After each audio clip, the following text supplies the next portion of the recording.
Një nga rreziqet më të mëdha të jetës shpirtërore nuk është vetëm kur na mungojnë bekimet, por është të mësohesh me to.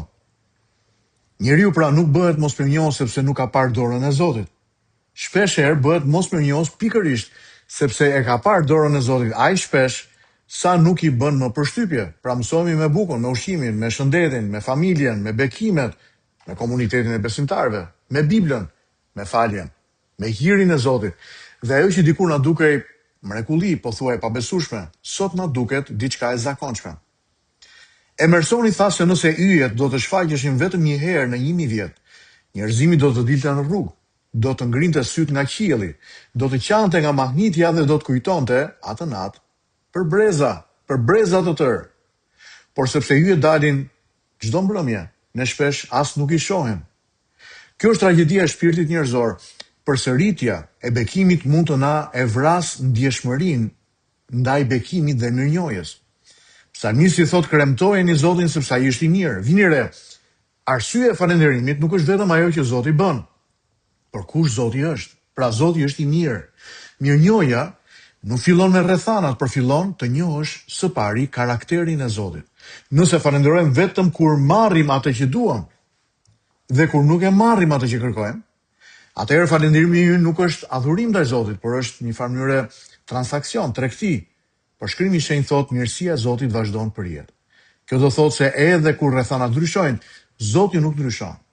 Martin Luteri tha, nëse Zoti do të ishte më i kursyer tek dhuratat dhe të mirat e tij, ne do të mësonim të ishim më shumë mirënjohës. Sa e vërtet. Një i uritur është më mirënjohës për një kafshat, se sa i pasuri kur shikon tryezën e tij të mbushur. Një njeri vetmuar në shtëpinë e të moshuarve e vlerëson një vizitë më shumë se sa një njeri i famshëm, i cili mund të jetë në mes të një salle të mbushur me njerëz dhe me duar trokitje. Shqiptarët e viteve 90, kujtoj, e vlerësonin një kopje të Biblës më shumë se çfarë ne vlerësojmë sot. Imagjinoni, bibliotekat e mbushura me libra sot.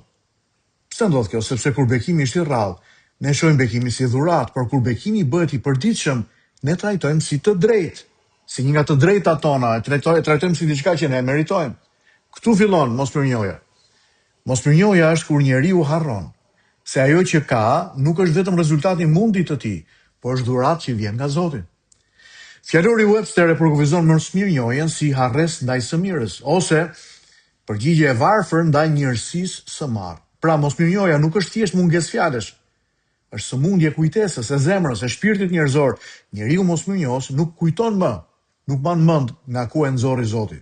Nuk mban mend se sa herë u fal, nuk mban mend se sa herë u mbajt, se sa herë u shpëtua. Nuk mban mend se sa herë Zoti i hapi detin që ai të kaloi. Ndaj sot pyetja nuk është a kam arsye për t'u ankuar, të gjithë kemi, mbase. Pyetja është a kam arsye për të falendëruar? Dhe përgjigjja është po. Nëse je zgjuar këtë mëngjes, falendero Zotin.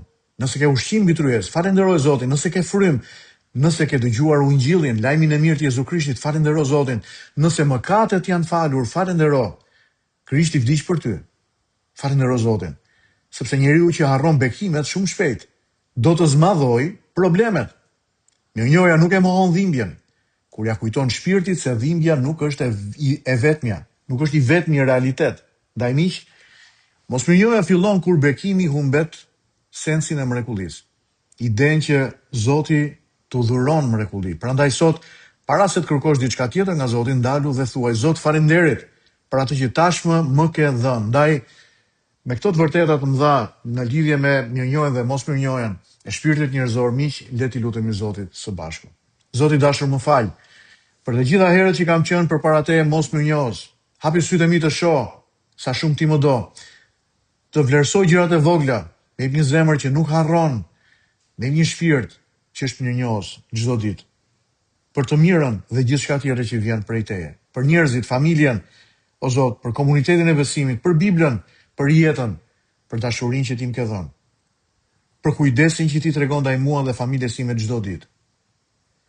Bekoj burra dhe gratë që janë duke vdekur këtë ditë, o Zot. Familjet e tyre, qofshim të gjithë së bashku mirënjohës, në mënyrë që të kultivojmë mirënjohjen dhe të mund të gjendemi të disponueshëm sërish për të marrë bekimet e tua. Në emrin e Jezusit, amen dhe amen. Miq të dashur, bekimet e Zotit mbi të gjithë ju, me zipres, t'ju takoj sërish nesër në meditimin e radhës. Deri atëherë, lutem që Perëndia t'ju rrethoj me të mirat e tij. Nëse ky meditim ka qenë bekim për ju, ndajeni me miqtë tuaj mirënjohës ose mos mirënjohës qofshin.